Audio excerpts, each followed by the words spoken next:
Rich Stars. ಓಂ ಶ್ರೀ ಗುರುಭ್ಯೋ ನಮಃ. ಹರಿ ಓಂ. ನಮಸ್ಕಾರ ವೀಕ್ಷಕರೇ, welcome to rich stars YouTube channel. ನಾನು ನಿಮ್ಮ ಆಸ್ಟ್ರೋನ್ಯೂಮರಾಲಜಿಸ್ಟ್ ರಾಧಾಶ್ರೀ. ಈ ಒಂದು ವಿಡಿಯೋದಲ್ಲಿ ನಾವು ಗ್ರಹಣದ ಬಗ್ಗೆ ತಿಳ್ಕೊಳ್ಳೋಣ. ಮೊದಲನೇದಾಗಿ ಏನಪ್ಪಾ ಅಂತ ಹೇಳಿದ್ರೆ, ಭಾರತ ದೇಶದಲ್ಲಿ ಈ ಬಾರಿ ಗ್ರಹಣ ಸಂಭವಿಸ್ತಾ ಇಲ್ಲ.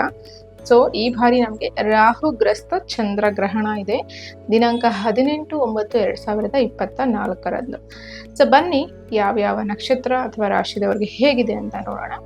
ಅದಕ್ಕೂ ಮೊದಲು ಮೇಯ್ನ್ ಏನಪ್ಪಾ ಅಂತ ಹೇಳಿದ್ರೆ, ನಿಮಗೆ ರಾಶಿ ಗೊತ್ತಿದ್ರೆ ರಾಶಿ ನೋಡ್ಕೊಳ್ಳಿ, ಲಗ್ನ ಗೊತ್ತಿದ್ರೆ ಲಗ್ನಗಳ ಪ್ರಕಾರ ನೋಡ್ಕೊಳ್ಳಿ. ಈಗ ನಾನು ಈ ಬಾರಿ ರಾಶಿ ಮುಖಾಂತರ ನಿಮಗೆ ಎಕ್ಸ್ಪ್ಲೈನ್ ಮಾಡ್ತಾ ಇದ್ದೀನಿ.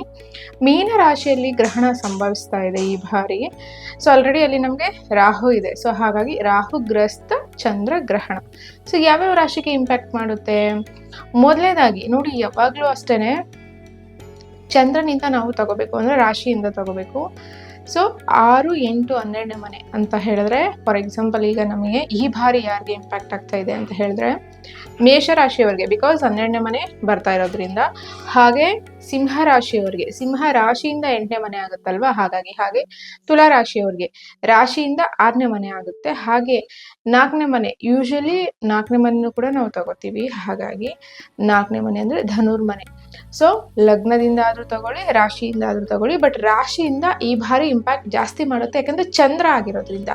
ಯೂಶಲಿ ಚಂದ್ರ ಏನ್ ಮಾಡುತ್ತೆ, ಸೊ ಮನಸ್ಸಿಗೆ ಕಾರಕನಾಗಿರುವಂತಹ ಚಂದ್ರ, ತಾಯಿಗೆ ಕಾರಕ, ಲಿಕ್ವಿಡ್ ಕ್ಯಾಶ್ಗೆ ಕಾರಕನಾಗಿರುವಂತಹ ಚಂದ್ರ, ಫುಡ್ ರಿಲೇಟೆಡ್. ಸೊ ಹಾಗಾಗಿ ಇದರ ಮೇಲೆ ತುಂಬಾನೇ ಪ್ರಭಾವ ಬೀರುತ್ತೆ. ಇಂಡಿಯಾದಲ್ಲಿ ಇಲ್ಲ, ಬಟ್ ನಿಜ.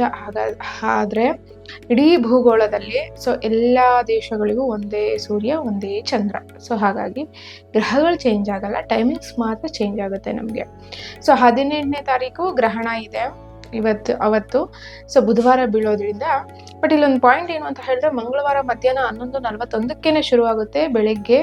ಸೊ ಬುಧವಾರ ಬೆಳಿಗ್ಗೆ ನಮಗೆ 8:04 ಇರುತ್ತೆ. But full ಬುಧವಾರನೇ ತಗೊಂತೀವಿ. ಅವತ್ತಿಂದ್ರೇ ಪಿತೃಪಕ್ಷಗಳು ಶುರುವಾಗುತ್ತೆ. ಸೊ 2ನೇ ತಾರೀಕುವರೆಗೂ, ಅಕ್ಟೋಬರ್ 2ನೇ ತಾರೀಕುವರೆಗೂ ಪಿತೃಪಕ್ಷ ಶುರುವಾಗುತ್ತೆ. ಇದ್ರ ಮಧ್ಯೆ ನಮಗೆ ಅಕ್ಟೋಬರ್ 3ನೇ ತಾರೀಕು ಗುರು ರೆಟ್ರೋ ಆಗುತ್ತೆ. ಸೊ ಆಕ್ಚುಲಿ ತುಂಬಾನೇ ಸ್ವಲ್ಪ ಮೆಂಟಲಿ ತುಂಬಾನೇ ಡಿಸ್ಟರ್ಬ್ ಆಗುವಂತಹ ಟೈಮ್ ಅಂತಾನೆ ಹೇಳಬಹುದು. ನೋಡಿ, ಮೇಷ ರಾಶಿಯವರಿಗೆ ಅಷ್ಟೊಂದು ಫೇವರಬಲ್ ಆಗಿಲ್ಲ. 12ನೇ ಮನೆ ಬರ್ತಾ ಇರೋದ್ರಿಂದ ಸಡನ್ ಆಗಿ ಫ್ಯಾಮಿಲಿನಲ್ಲಿ ಯಾರಿಗಾದ್ರೂ ಹೆಲ್ತ್ ಇಶ್ಯೂಸ್ ಆಗಬಹುದು, ಅಥವಾ ಫ್ಯಾಮಿಲಿನಲ್ಲಿ ಆಗುವಂತಹ ಹೆಲ್ತ್ ಇಶ್ಯೂಸ್ಗೆ ನಿಮ್ಮ ಕೈಯಿಂದ ಖರ್ಚು ಅಂದ್ರೆ ನೀವು ವ್ಯಯ ಮಾಡುವಂತಹ ಸಂದರ್ಭ ಇಲ್ಲಿ ಬಂದಿದೆ.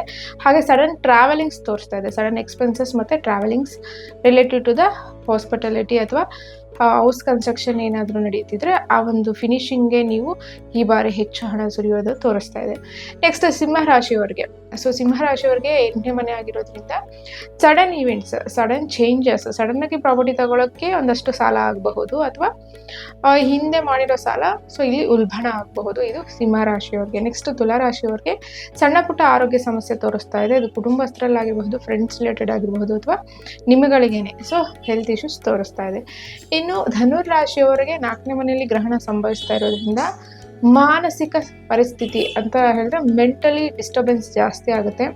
ನಿಮ್ಮ ಮನೇಲಿ ಯಾರಾದರೂ ಲೈಕ್ ಅಲ್ಝೈಮರ್ ಈ ಥರ ಹೆಲ್ತ್ ಇಶ್ಯೂಸ್ ಇರುತ್ತಲ್ವ, ಸೈಕಾಟಿಕ್ ಇಶ್ಯೂಸ್, ಸೊ ಇವ್ರದ್ದು ಏನಾದರೂ ಇದೆ, ಅವ್ರದ್ದು ನಿಮ್ಮ ಕಡೆಯಿಂದ ಖರ್ಚು ಜಾಸ್ತಿ ತೋರಿಸ್ತಾ ಇದೆ.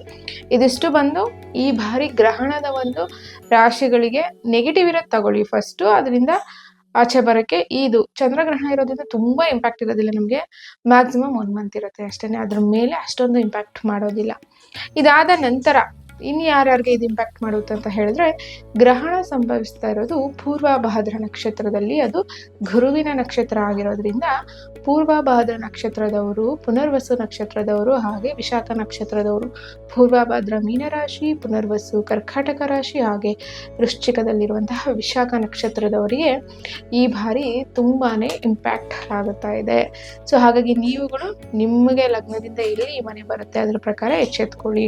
ಇನ್ನು ರೆಮಿಡಿ ಅಂತ ಬಂದಾಗ ನೋಡಿ, ವೈಯಕ್ತಿಕವಾಗಿ ರೆಮಿಡೀಸ್ ಮಾಡೋದು ಬೇರೆ, ಬಟ್ ಈ ಥರ ಗೋಚಾರದಲ್ಲಿ ಗ್ರಹಗಳು ಸೊ ಟ್ರಾನ್ಸಿಟ್ ಆದಾಗ ಅಥವಾ ಈ ಥರ ಸಂಭವಿಸಿದಾಗ, ಗ್ರಹಣ ಬಂದಾಗ ಸೊ ಯಾವ ಥರ ರೆಮಿಡಿ ಕೊಡ್ಬೇಕಂದ್ರೆ, ನಡೀತಾ ಇರೋದು ರಾಹು ಮತ್ತು ಚಂದ್ರ ಯಾರ ಮನೆಯಲ್ಲಿ? ಗುರುವಿನ ಮನೆಯಲ್ಲಿ. ಸೊ ಇಲ್ಲಿ ಮೇಯ್ನ್ ನೀವು ರಾಹುಗೆ ಸಂಬಂಧಪಟ್ಟಂತಹ ಸಾಮಗ್ರಿಗಳು, ಹಾಗೆ ಚಂದ್ರನಿಗೆ ಸಂಬಂಧಪಟ್ಟಿದ್ದು ಮತ್ತು ಗುರುವಿಗೆ ಸಂಬಂಧಪಟ್ಟಂತಹ ಒಂದು ಸಾಮಗ್ರಿಗಳನ್ನು ನಾವು ದಾನವಾಗಿ ಕೊಡಬೇಕಾಗುತ್ತೆ ಈ ದಿವಸ. ಹುಣ್ಣಿಮೆ ದಿವಸ. ಸೊ ನಂಬರ್ 1 ರಾಹುಗೆ ಸಂಬಂಧಪಟ್ಟಿದ್ದು ನಿಮ್ಮೆಲ್ಲರಿಗೂ ಗೊತ್ತು, ಕಪ್ಪು ಉದ್ದಿನ ಕಾಳು ಅಥವಾ ಉದ್ದಿನ ಕಾಳು ಕೊಡಿ. ಚಂದ್ರನಿಗೆ ಸಂಬಂಧಪಟ್ಟಿದ್ದು ಹಾಲು ಅಥವಾ ಹಕ್ಕಿನ ದಾನ ಮಾಡಿ.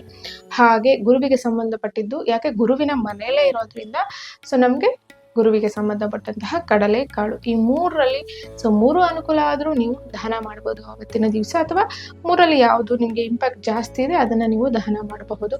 ಎಷ್ಟು ದಾನ ಮಾಡಬೇಕು ನಿಮ್ಮ ಶಕ್ತಿ ಅನುಸಾರ ಎಷ್ಟಾದರೂ ಮಾಡಿ, ಬಟ್ 1.25 kg ಮಿನಿಮಮ್ ದಾನ ಇರುತ್ತೆ, ಅದ್ರ ಮೇಲೇ ನೀವು ದಾನ ಮಾಡಬೇಕಾಗುತ್ತೆ. ಈ ಬಾರಿ ರಾಹು ಗ್ರಸ್ತ ಇರೋದ್ರಿಂದ ನೈಟ್ ಕೊಡಿ ನೀವು ಅಂತ ಹೇಳಿದ್ರೆ, ಸಂಜೆ 6 ಗಂಟೆ ಮೇಲೆ ದಾನ ಮಾಡೋದ್ರಿಂದ ನಿಮಗೆ ತುಂಬಾ ಬೆನಿಫಿಟ್ಸ್ ಅಂತಲೇ ಹೇಳಬಹುದು. ಅಲ್ಲಿಂದ ಪಿತೃಪಕ್ಷ ಬೇರೆ ಶುರುವಾಗೋದ್ರಿಂದ. ಇದಿಷ್ಟು ವಿಚಾರಗಳು ಗ್ರಹಣಕ್ಕೆ ಸಂಬಂಧಪಟ್ಟ ಹಾಗೆ ನೀವೇನಾದರೂ ವೈಯಕ್ತಿಕವಾಗಿ ನಿಮ್ಮ ಕುಂಡಲಿ ಅನಾಲಿಸಿಸ್ ಮಾಡ್ಕೋಬೇಕು ಅಥವಾ ನ್ಯೂಮರಾಲಜಿ ಕ್ಲಾಸಸ್ಗೆ ಇಂಟ್ರೆಸ್ಟ್ ಇದೆ ಅಂತ ಹೇಳಿದ್ರೆ ಸ್ಕ್ರೀನ್ ಮೇಲೆ ಕಾಣಿಸೋ ನಂಬರ್ಗೆ ಕಾಲ್ ಮಾಡಿ ಇನ್ಫಾರ್ಮೇಷನ್ನ ತಗೊಳ್ಳಿ. ಮುಂದಿನ ಮುಂದಿನ ವಿಡಿಯೋದಲ್ಲಿ ನಾವು ಗುರು ವಕ್ರಿ ಆಗ್ತಾ ಇದ್ದಾರೆ. ಗುರು ವಕ್ರಿದು ಯಾಕೆಂತ ಹೇಳಿದ್ರೆ ತುಂಬಾ ಲಾಂಗ್ ಪೀರಿಯಡ್ ಇದೆ, ಅಕ್ಟೋಬರಿಂದ ಫೆಬ್ರವರಿವರೆಗೂ ಇರೋದ್ರಿಂದ. ಅದೊಂದು 12 ರಾಶಿದು ಕೂಡ 12 ಲಗ್ನದ್ದು ನಿಮಗೆ ವಿಡಿಯೋಸ್ ಬರುತ್ತೆ. ಅದಾದ ನಂತರ ನಿಮಗೆ ತಾರಾಬಲ, ತಾರಾಬಲದ್ದು ಕೂಡ ವಿಡಿಯೋ ಬರುತ್ತೆ. ವಿಡಿಯೋಸ್ನ ನೋಡಿ, ನಿಮ್ಮ ಸಬ್ಜೆಕ್ಟಲ್ಲಿ ಟಚ್ ಇದ್ದರೆ ಅದನ್ನ ಸ್ವಲ್ಪ ನೋಟ್ ಮಾಡಿ ಇಟ್ಕೊಳ್ಳಿ. ಯಾಕೆಂತ ಹೇಳಿದ್ರೆ ಜ್ಞಾನ ಯಾವತ್ತಿದ್ರೂ ವೇಸ್ಟ್ ಆಗೋದಿಲ್ಲ. ಹಾಗಾಗಿ ನನಗೆ ಗೊತ್ತಿರುವಂತಹ ಪುಟ್ಟ ಜ್ಞಾನನ ನಾನು ನಿಮ್ಮ ಜೊತೆ ಹಂಚ್ಕೊಳ್ಳಿಕ್ಕೆ ಈ ಒಂದು ಅವಕಾಶ ಸಿಕ್ಕಿರೋದ್ರಿಂದ ನಾನು ಇಲ್ಲಿ ಶೇರ್ ಮಾಡ್ತಾ ಇದ್ದೀನಿ. ಇದಿಷ್ಟು ಗ್ರಹಣದ್ದು. ಆ್ಯಂಡ್ ಅವತ್ತಿನ ದಿವಸ ಎಸ್ಪೆಷಲಿ ಸ್ನಾನಕ್ಕೆ ಸ್ವಲ್ಪ ಪಚ್ಚ ಕರ್ಪೂರ ಹಾಕೊಂಡು ಸ್ನಾನ ಮಾಡಿ, ಯಾಕಂದರೆ ನೆಗೆಟಿವಿಟೀಸ್ ಎಲ್ಲ ಸ್ವಲ್ಪ ಕ್ಲಿಯರ್ ಆಗಲಿ ಅಂತ ಹೇಳಿ. ಇಷ್ಟನ್ನ ನೀವು ಅವತ್ತಿನ ದಿವಸ ಮಾಡ್ಕೊಳ್ಳೋದ್ರಿಂದ ಖಂಡಿತ ನಿಮಗೆ ಬೆನಿಫಿಟ್ ಇದೆ. ಥ್ಯಾಂಕ್ ಯು ಸೋ ಮಚ್ ಇಲ್ಲಿ ತನಕ ವಿಡಿಯೋ ನೋಡಿದ್ದಕ್ಕೆ. ಮುಂದಿನ ವಿಡಿಯೋದಲ್ಲಿ ಮತ್ತೆ ನಮಸ್ಕಾರಗಳು, ಧನ್ಯವಾದಗಳು. Thank you.